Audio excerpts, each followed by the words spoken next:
So the first thing we want to do is make sure we've checked the torque on our lug nuts. We've got at least 105 pounds.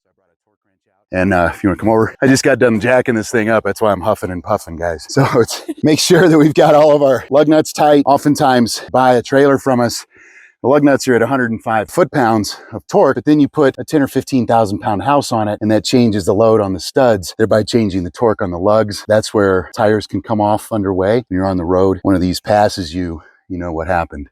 You didn't torque them before you left. So that's what we're gonna do next.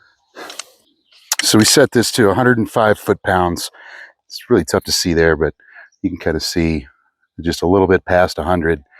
This lets you move it up and down. That's 125, 150, and so on. So we're going to be just above 100. 105, that's the Dexter manufactured torque specs. So we're going to crank these and see if they fit as soon as we get the right size. Oh no, I don't think we have the right size. We got some atypical lug nuts here. A whole bunch of weird mismatched stuff.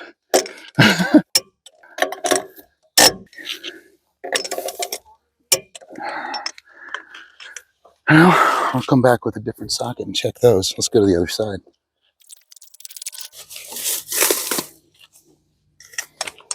Oh, snap. Look what I was talking about. Come in here.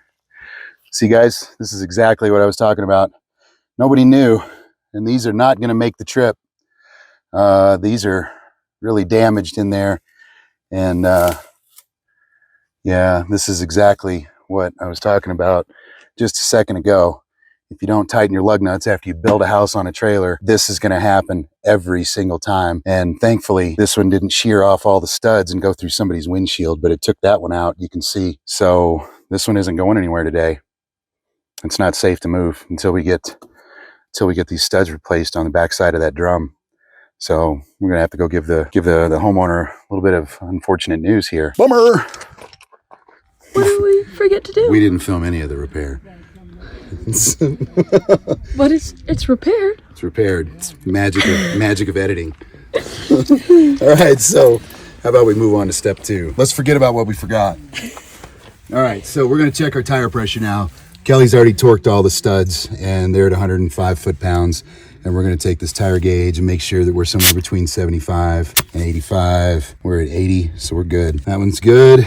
We're gonna check the other 3, make sure they're somewhere in that range. And then we'll back up to her and take her to her new home. It's a good idea if you go to a tire shop to see if they can put nitrogen in the tires, because it's more stable than air. It doesn't expand and contract with temperature changes nearly as much, and you get a much more consistent tire pressure. Like if we come out here in the middle of winter, these things might be sitting at 55 or 60 PSI, and we have to bring air up to where it'll go down the road. So nitrogen will help you kind of eliminate some of that seasonal differential in the tire pressure. I'm gonna go over to the other side and we'll see what we got there. So these tires are a little low. We're gonna put some air in them, get them up to 80 PSI. Again, we've already checked the torque specs on those, and every lug nut is 105 foot-pounds. Now I got the hose, and Kelly's got the air chuck and the air tank, and those tires are about to get inflated to 80 PSI. All right, last little details here before pre-trip. Checked all the lights. We know they work. We have replaced this hub because the drum, as you guys remember, had studs all knocked off on it because somebody didn't go through their pre-trip before they brought it here.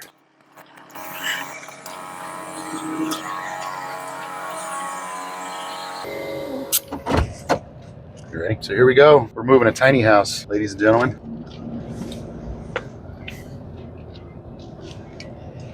This one's 8.5 wide.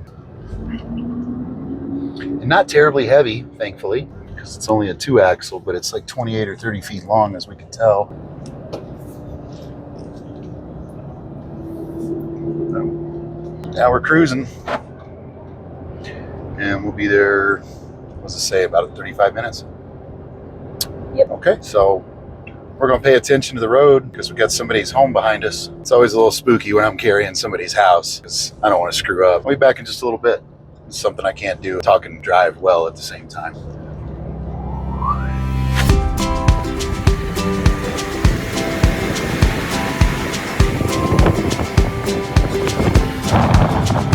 Right, we hit them trees on the way out, but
Go ahead.